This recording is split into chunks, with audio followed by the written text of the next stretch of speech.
lẩu niềm chung ảo han lẩu leng xe rất lẩu tắc anh run thì còn ngay nó lẩu mình chụp to class 3 class 6 kan ni kumaning ka zan le ho ani kong lo kan tur kong thim bok si ha mu thei lo a pa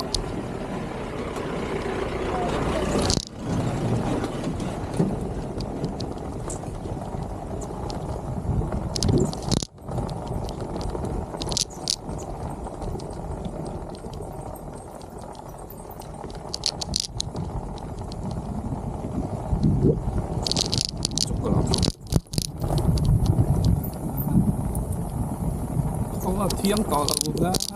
mới kiểu sang trong khi ta chọn phiền tăng cũng rồng có đủ liền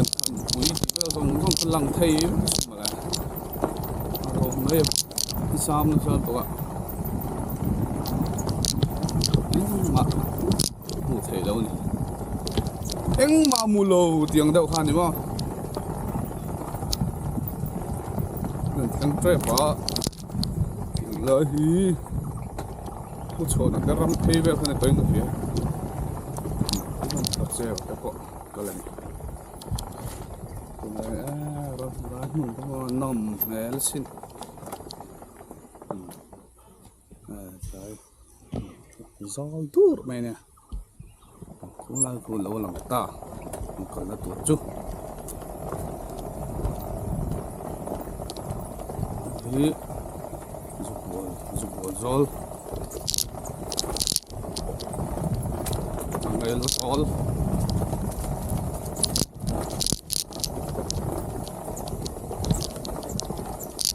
Tik nai phi kha dia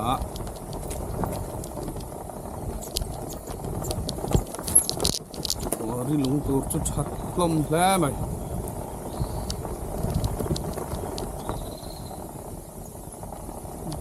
ơi sang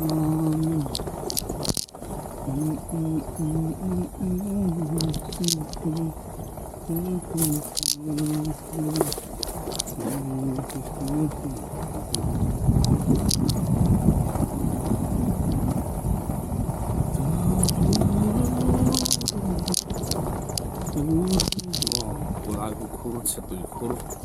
ôm nó thuyền